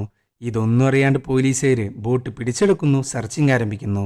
ആ ഒരു ഗ്യാപ്പിൽ നൈസായിട്ട് അങ്ങ് രക്ഷപ്പെടുകയാണ് ജെയ്സൺ ബോൺ. ഇതേ സമയം സാമുവലും പാമും കൂടെ ബ്രക്കർ ഹോട്ടലിലേക്ക് എത്തിയിട്ടുണ്ട്. സാമുവൽ ആണെങ്കിൽ ഒന്നും അറിയാത്തതുപോലെയാണ് പെരുമാറുന്നത്. എൻ്റെ അസിസ്റ്റന്റിന്റെ ബോഡി പുള്ളിക്കാരൻ മറ്റൊരു സ്ഥലത്തേക്ക് മാറ്റിയിട്ടുണ്ട്. ഈ ബ്രക്കർ കണ്ടേക്ക് പാമിന് പല കാര്യങ്ങളും ഓർമ്മയിലോട്ട് വരുന്നു. മെയിൻലി നെസ്കിന്റെ മരണം. ഇവിടെ നിന്നാണ് നെസ്കിന്റെയും വൈഫിന്റെയും ബോഡി കിട്ടിയിട്ടുണ്ടായിരുന്നത്. അതേ ഹോട്ടലിലോട്ട് ജെയ്സൺ തിരിച്ചു വന്നെങ്കിൽ അത് ചെയ്തിരിക്കുന്നത് ജെയ്സനാന്നാ പാം പറയുന്നത്. അങ്ങനെ ഇരിക്കുമ്പോഴാണ് അസിസ്റ്റന്റിന്റെ ബോഡി കണ്ടെടുക്കുന്നത്. എന്നാൽ സാമുവലിലേക്ക് ചൂണ്ടിക്കാണിക്കുന്നതായിട്ടൊന്നും ആ മൃതദേഹത്തിൽ ഉണ്ടായിരുന്നില്ല. അങ്ങനെ സാമുവൽ യൂറിക്ക് വിളിക്കുന്നു. യൂറി, ബോണിനെ കൊന്നില്ലെങ്കിൽ കാര്യങ്ങളെല്ലാം കയ്യിൽ നിന്ന് പോവും. സാമുവലെ, നമ്മുടെ ഡീൽ അവസാനിച്ചു. നിനക്ക് നിന്റെ വഴി, എനിക്ക് എൻ്റെ വഴി. എടോ, തനിക്ക് വേണ്ടിയിട്ടാണ് ആ 20 മില്യൺ ഞാനും അലക്സാണ്ടറും കൂടെ പുഴുത്തി തന്നത്. അതും തനിക്ക് ഓയിൽ ബിസിനസ് ഉണ്ടാക്കാനായിട്ട്. അത് മറക്കണ്ട സാമുവലെ. അതിന്ന് ഓരോ പങ്കുവീതം നിങ്ങൾക്കും തന്നിട്ടുണ്ട് എന്നും പറഞ്ഞ് പുള്ളിക്കാരൻ അങ്ങ് കൈയൊഴിയുന്നു. ഒരു ഏജന്റിന്റെ കാര്യം പറഞ്ഞ് ക്യാഷും സമയവും കളയാൻ യൂറിക്ക് ഒട്ടും താല്പര്യമില്ല. സോ 20 മില്യൺ അടിച്ചെടുക്കാനായിട്ട് യൂറി, അലക്സാണ്ടർ, സാമുവൽ ഇവർ 3 പേരും കൂടെ കളിച്ച കളിയാണിത്. അതിന് ഭീഷണിയായിട്ടൊരു നെസ്കി വന്നപ്പോൾ ജെയ്സനെ കൊണ്ട് അവനെ അങ്ങ് തീർത്തു. പിന്നീട് വർഷങ്ങൾക്ക് ശേഷം ഫയലുകൾ വീണ്ടും പൊന്തി. പിടിക്കപ്പെടാതിരിക്കാൻ അതിന്റെ കാര്യത്തിലും ഒരു തീരുമാനാക്കി വിത്ത് എ ഫിംഗർ പ്രിന്റ്. കൂടെ ജെയ്സനെ കൊല്ലാനും തീരുമാനിച്ചു. എന്നാൽ മരിക്കുന്നത് മെറിയാന്ന് മാത്രം. അങ്ങനെ ഈ സമയത്താണ് ജെയ്സൺ ബോൺ സാമുവലിനെ കാണാൻ വരുന്നത്. അലക്സാണ്ടർ ആയിരുന്നു തന്റെ ബോസ്, അയാളുടെ ബോസ് സാമുവലും. സോ സാമുവൽ അറിയാതെ ഒന്നും നടക്കത്തില്ല. എടോ, നെസ്കിയുടെ മരണം എന്തിനായിരുന്നു അത്? ഇത് കേട്ടേക്ക് സാമുവൽ എല്ലാ സത്യങ്ങളും തുറന്നു പറയുന്നു. തന്നോടൊക്കെ ഞാൻ എന്ത് തെറ്റാടോ ചെയ്ത്? എല്ലാം നിർത്തി പോയതല്ലേ ഞാൻ? എന്തിനായിരുന്നു? മെറിയുടെ മരണം ഒരബദ്ധം പറ്റിയതാ. നിന്നെ കൊല്ലാൻ വേണ്ടിയിട്ടാ അവര് വന്നത്. പക്ഷെ കാറിലേക്ക് മെറിയെ വിളിച്ചു കയറ്റിയത് താനല്ലേ? ഇത് കേട്ടേക്ക് അവൻക്കാണെങ്കിൽ കേറി വരികയാണ്. സാമുവലിനെ കൊല്ലാൻ വേണ്ടി ഗണ്ണെടുക്കുന്നു. എന്നാൽ സാമുവലിനും അത് തന്നെയാണ് വേണ്ടത്. കാരണം ഇത്രയും കാലം ഒരു പാട്രിയറ്റ് ആയിട്ടാണ് താൻ ജീവിച്ച്. അങ്ങനെ മരിക്കാനാ അയാൾക്ക് താല്പര്യം. എന്നാൽ ബോൺ അതിന് സമ്മതിക്കുന്നില്ല എന്ന് മാത്രമല്ല, അയാൾ പറഞ്ഞ മുഴുവൻ കാര്യങ്ങളും അവൻ റെക്കോർഡ് ചെയ്യുന്നു. സാമുവലിന് കൊടുക്കാൻ പറ്റിയ മരണത്തേക്കാൾ ഏറ്റവും വലിയ ശിക്ഷ ഇതാണ്. അവൻ ഉണ്ടാക്കിയെടുത്ത സൽപ്പേര് ഇല്ലാതാക്കുക. അങ്ങനെ റെക്കോർഡിങ്സ് പാമിന് അയച്ചു കൊടുക്കുന്നു. പാം പിന്നെ വെറുതെ ഇരിക്കോ സാമുവലിനെ കാണാൻ വരുന്നു. എന്നാൽ സാമുവൽ സൂയിസൈഡ് ചെയ്യുന്നു. ഇനി യൂറി ഗ്രെറ്റ്കോവ്, കിറിൽ അവരെ കൊല്ലാനായിട്ട് ഇറങ്ങിത്തിരിക്കുകയാണ് ജെയ്സൺ ബോൺ, അതും നേരെ റഷ്യയിലേക്ക്. ഇതറിഞ്ഞപാട് പാം വേഗം തന്നെ റഷ്യൻ മിനിസ്ട്രിയിലേക്കാണ് വിളിക്കുന്നത്. ഇതേ സമയം റഷ്യയാണ് കാണിക്കുന്നത്. യൂറി ഗ്രെറ്റ്കോവ് കിറിലിനെ കാണാൻ വരുന്നു. നീയല്ലടാ ആ ജെയ്സൺ ബോൺ ചത്തു എന്ന് പറഞ്ഞ്? അവനെ ചത്തിട്ടില്ല. ഇത് കേട്ടേക്ക് കിറിലാണെങ്കിൽ ഞെട്ടിത്തരിച്ചിരിക്കുകയാണ്. അത് മാത്രമല്ല, അവരെ കൊല്ലാനായിട്ട് ജെയ്സൺ വരൂന്നുള്ള കാര്യത്തിൽ അവർക്ക് അത്രയും ഉറപ്പുണ്ട്. അങ്ങനെ ജെയ്സൺ റഷ്യയിലെത്തി. എത്തിയപാട് ടെലിഫോൺ ബുക്ക് ചെയ്യുന്ന ഒരു അഡ്രസ്സ് എടുക്കുന്നു. അതും അവൻ കൊന്നുകളഞ്ഞ നെസ്കിയുടെ മകളുടെ അഡ്രസ്സ്. അങ്ങനെ ഒരു ടാക്സിയും പിടിച്ച് മകളുടെ അഡ്രസ്സിലോട്ട് പോകുന്നു. റഷ്യൻ പോലീസുകാർക്കാണെങ്കിൽ ജെയ്സന്റെ ഫോട്ടോ അയച്ചു കൊടുത്തിട്ടുണ്ട് CIA. പിന്നെ അവർ വെറുതെ ഇരിക്കോ ജെയ്സൺ ബോണിനെ അറസ്റ്റ് ചെയ്യാനായിട്ട് പരക്കം പായുന്നു. ഒടുവിൽ അവർ ആ ടാക്സി സ്റ്റാൻഡിലെത്തി. ജെയ്സനെ കൊണ്ടുപോയ ഡ്രൈവറുടെ നമ്പർ പോലീസുകാർക്ക് കിട്ടുന്നു. ഏത് ടാക്സിയാണെന്നും പറഞ്ഞു കൊടുക്കുന്നു. ഇതേ ഇൻഫർമേഷൻ സീക്രട്ട് സർവീസിൽ വർക്ക് ചെയ്യുന്ന കിറിലിനും കിട്ടിയിട്ടുണ്ട്. അങ്ങനെ ജെയ്സൺ അഡ്രസ്സിലെത്തിയിട്ടുണ്ട്. എന്നാൽ നെസ്കിയുടെ മകൾ താമസം മാറിയെന്നാണ് അറിയാൻ കഴിഞ്ഞത്. ആൻഡ് അവളുടെ പുതിയ അഡ്രസ്സ് ഈ അമ്മച്ചി അങ്ങ് പറഞ്ഞു കൊടുക്കുന്നു. ഈ സമയത്താണ് ഡ്രൈവറിനൊരു കോള് വരുന്നത്. ഒരു പിടികിട്ടാ പുള്ളിയുമായിട്ടാണ് താൻ സഞ്ചരിക്കുന്നതെന്ന് അറിഞ്ഞപ്പോൾ അയാൾ ടാക്സിയും കൊണ്ടങ്ങ് പോകുന്നു. ഇത് കണ്ടേക്ക് ജെയ്സന് മനസ്സിലായി താൻ പെട്ടു എന്നുള്ള കാര്യം. അങ്ങനെ ഇരിക്കുമ്പോഴാണ് കിറിൽ അവനെ സ്പോട്ട് ചെയ്യുന്നത്. പിന്നെ അങ്ങേരൊന്നും നോക്കിയില്ല, ഗണ്ണെടുക്കുന്നു, പൊട്ടിക്കുന്നു. എന്തോ ഭാഗ്യത്തിന് ഷോൾഡറിലാണ് വെടികൊള്ളുന്നത്. അങ്ങനെ ജെയ്സൺ വേഗം തന്നെ ഓടാൻ ആരംഭിക്കുന്നു. ആദ്യം ഒരു സൂപ്പർ മാർക്കറ്റിലോട്ടാണ് പോകുന്നത്. ഒരു മാപ്പ്, തുണി, മദ്യക്കുപ്പി ഇതൊക്കെയാണ് സ്വന്താക്കുന്നത്. അങ്ങനെ ഇതും കൊണ്ട് പുറത്ത് കടക്കുമ്പോഴാണ് പോലീസുകാർ വരുന്നത്. ഇത് കണ്ടേക്ക് ജെയ്സൺ മദ്യം വായിലാക്കുന്നു, മുഖത്തേക്ക് തുപ്പുന്നു, ഡിസ്ട്രാക്ഷൻ ഉണ്ടാക്കുന്നു. എന്നിട്ട് അവിടെ ഗംഭീര ഫൈറ്റാണ് കാഴ്ചവെക്കുന്നത്. അങ്ങനെ ജെയ്സൺ അവിടെയുള്ള ഒരു ടാക്സിയും കൊണ്ട് മുന്നോട്ട് പോകുന്നു. പോലീസുകാരാണെങ്കിൽ പിന്നാലെ തന്നെയുണ്ട്. കിറിലാണേലോ ഗണ്ണും കാണിച്ച് നാട്ടുകാരുടെ കയ്യിൽ നിന്ന് ഒരു കാർ എടുക്കുന്നു. എന്നിട്ട് അതും കൊണ്ട് ഗംഭീര ചേസാണ് അവിടെ. ഈ സമയത്താണ് ഒരു പോലീസ് വണ്ടി അവന്റെ സൈഡിലായിട്ട് അങ്ങ് ഇടിക്കുന്നത്. പക്ഷെ ജെയ്സൺ അതൊന്നും മൈൻഡ് ചെയ്യാണ്ട് മുന്നോട്ട് പോകുന്നു. തൻ്റെ കയ്യിലിരിക്കുന്ന മദ്യം കൊണ്ടും തുണി കൊണ്ടും തൽക്കാലം പിടിച്ചു നിൽക്കുന്നു. ഇവിടെ പോലീസുകാരാണെങ്കിൽ FSB എന്ന് പറയുന്ന ഡിപ്പാർട്ട്മെന്റിനെയാണ് ബാക്കപ്പായിട്ട് വിളിക്കുന്നത്. സോ ഈ ചേസിൽ അവരും കൂടെ പങ്കെടുക്കുന്നു. FSBക്കാരെ പൂട്ടാനായിട്ട് ബസ്സുകൾക്കിടയിലൂടെയാണ് ജെയ്സൺ പൊക്കോണ്ടിരിക്കുന്നത്. ബസ്സുമായിട്ട് കൂട്ടിയിടിച്ച് ഒരു കാറിന്റെ കാര്യത്തിൽ ഒരു തീരുമാനമായി. എന്നാൽ ലോഡ് കണക്കിന് പോലീസുകാരാണ് വന്നുകൊണ്ടിരിക്കുന്നത്. ഇതും പോരാണ്ട് കിറിൽ ഒരൊറ്റയിടി വണ്ടിയുടെ കൺട്രോൾ പോകുന്നുണ്ടെങ്കിലും ഒരു വിധത്തിൽ അവൻ പിടിച്ചു നിൽക്കുന്നു. അങ്ങനെ ജെയ്സൺ വലിയൊരു ഹൈവേയിലോട്ടാണ് കയറുന്നത്. വണ്ടികളാണെങ്കിൽ ചീറിപ്പാഞ്ഞ് വന്നുകൊണ്ടിരിക്കുകയാണ്. തന്റെ ഡ്രൈവിംഗ് സ്കിൽ ഉപയോഗിച്ച് ഹൈവേയുടെ അപ്പുറത്തെത്തി. എന്നാൽ പോലീസുകാരുടെ കാര്യത്തിൽ ഒരു തീരുമാനമായി. ഇനി ബാക്കിയുള്ള കിറില് മാത്രമാണ്. അങ്ങനെ രണ്ടും കൂടെ ഒരു ടണലിലേക്കാണ് പോകുന്നത്. ഭ്രാന്തന്മാരെ പോലെയാണ് രണ്ടുപേരും വണ്ടി ഓടിക്കുന്നത്. അവിടെയുള്ള ഓരോ വണ്ടികളെയും മറികടന്ന് വലിയൊരു കെയോസ് ആണ് സൃഷ്ടിക്കുന്നത്. അങ്ങനെ കിറിൽ ഗണ്ണെടുക്കുന്നു, ഷൂട്ട് ചെയ്യുന്നു. ജെയ്സൺ ആണേലോ ഷൂട്ട് ചെയ്യുന്നുണ്ട്. പക്ഷെ കിറിലിന്റെ ടയറിലേക്കാണ് ഷൂട്ട് ചെയ്യുന്നത്. പിന്നെ പറയണ്ടല്ലോ, വലിയൊരു ആക്സിഡന്റ് ആണ് അവിടെ അരങ്ങേറുന്നത്. കിറിലിന്റെ കാര്യത്തിൽ ഒരു തീരുമാനമായി. അവനെ കൊല്ലാൻ വേണ്ടി ജെയ്സൺ ഗണ്ണെടുക്കുന്നു. പക്ഷെ ആ ഒരു ആക്സിഡന്റിൽ അവൻ കൊല്ലപ്പെട്ടു. നാട്ടുകാരാണെങ്കിൽ കണ്ണും തള്ളിയിട്ടാണ് നിൽക്കുന്നത്. ഇതേ സമയം പാം സാമുവലിന്റെ മൊഴി അനുസരിച്ച് യൂറി ഗ്രെറ്റ്കോവിനെ അറസ്റ്റ് ചെയ്യുന്നു. ചുരുക്കി പറഞ്ഞ യൂറി ഇനി പുറംലോകം കാണത്തില്ല. അങ്ങനെ എല്ലാം അവസാനിച്ചു. ജെയ്സൺ ബോൺ നെസ്കിയുടെ മകളെ കാണാൻ പോകുന്നു. അവളുടെ മനസ്സിൽ ഒരു തെറ്റിദ്ധാരണയുണ്ട്. തൻ്റെ അമ്മ അച്ഛനെയും കൊന്ന് സൂയിസൈഡ് ചെയ്തുവെന്ന്. അതുകൊണ്ടുതന്നെ തൻ്റെ പേരൻസിനോട് വല്ലാത്തൊരു വെറുപ്പാണ് അവൾക്ക്. ആ വെറുപ്പുണ്ടാക്കിയത് സാക്ഷാൽ ബോണും. ആ തെറ്റ് തിരുത്തിയില്ലെങ്കിൽ ഇവനും കിറിലും തമ്മിൽ യാതൊരു വ്യത്യാസവുമില്ല. മോളെ, നിന്റെ പേരൻസിനെ കൊന്ന് ഞാന് വേണമെന്ന് വെച്ചിട്ടല്ല, എൻ്റെ ജോലിയായിരുന്നു അത്. ഐ എം സോറി എന്നും പറഞ്ഞ് പുള്ളിക്കാരൻ പോകുന്നു. വല്ലാത്തൊരവസ്ഥയിലാണ് അവർ രണ്ടുപേരും. അങ്ങനെ ദിവസങ്ങൾക്ക് ശേഷം ന്യൂയോർക്ക് സിറ്റി. പാമിനാണെങ്കിൽ ഒട്ടും വയ്യ, നല്ല ടയേർഡാണ്. അപ്പോഴാണ് അവൾക്കൊരു കോള് വരുന്നത്. വിളിക്കുന്നത് ബോണാണ്. ഹലോ പാം, താൻ ഇപ്പോഴും എനിക്ക് വേണ്ടി തെരച്ചിൽ ആരംഭിച്ചിട്ടുണ്ടല്ലേ? തനിക്ക് എന്താ വേണ്ടത്? താങ്ക്സ്. സാമുവലിൻ്റെ മൊഴിയില്ലായിരുന്നെങ്കിൽ ഈ കേസ് ഒരിക്കലും തെളിയില്ലായിരുന്നു. ആൻഡ് നിന്റെ ലൈഫ് ഇതിൻ്റെ ഇടയിലോട്ട് പിടിച്ചിട്ടേന് ഐ എം സോറി. ഈ സോറി പറച്ചിൽ ഒഫീഷ്യലാണോ അതോ അല്ല ബോൺ? തനിക്കറിയാലോ, എവിടെ വെച്ചിട്ടാണോ നിന്നെ സ്പോട്ട് ചെയ്യുന്നത് അവിടെ വെച്ച് അറസ്റ്റ് ചെയ്യും. പിന്നെ മറ്റൊരു കാര്യം, നിന്റെ ഫയലെല്ലാം ഞാൻ പരിശോധിച്ചു. നിന്റെ യഥാർത്ഥ പേര് ഡേവിഡ് വെബ് എന്നാണ്. മിസൂറിയിലാണ് നീ ജനിച്ചത്, 71. നീ ഇങ്ങോട്ട് വരികയാണെന്നുണ്ടെങ്കിൽ ഇതിനെക്കുറിച്ച് സംസാരിക്കാം. പാം, നീ ഭയങ്കര ടയേർഡാ, റെസ്റ്റ് എടുക്ക് എന്നും പറഞ്ഞ് ഫോൺ അങ്ങ് കട്ട് ചെയ്യുന്നു. പാം ടയേർഡാന്ന് മനസ്സിലാവണമെന്നുണ്ടെങ്കിൽ അവളുടെ മൂക്കിൻ തുമ്പത്തിരുന്നോണ്ടാണ് പുള്ളിക്കാരൻ വിളിച്ചിരിക്കുന്നത്. അതാണ് ബോൺ, ജെയ്സൺ ബോൺ. ഇനി ആരാണ് ജെയ്സൺ ബോൺ? അവൻ്റെ ഓർമ്മകൾ തിരിച്ചു വരുമോ ഇല്ലേ? ഇതൊക്കെ അറിയണമെന്നുണ്ടെങ്കിൽ സിനിമയുടെ 3rd പാർട്ട് കണ്ടേ പറ്റുള്ളൂ. സോ ഇവിടെ വെച്ചിട്ടാണ് 2nd പാർട്ട് അവസാനിക്കുന്നത്. 3rd പാർട്ടുമായിട്ട് നമ്മൾ ഉടനെ വരുന്നതായിരിക്കും. അപ്പോൾ വീഡിയോ ഇഷ്ടപ്പെട്ടാൽ ലൈക്ക് ചെയ്യുക. കൂടുതൽ വീഡിയോകൾക്കായി ചാനൽ സബ്സ്ക്രൈബ് ചെയ്യുക. അപ്പോൾ ബൈ.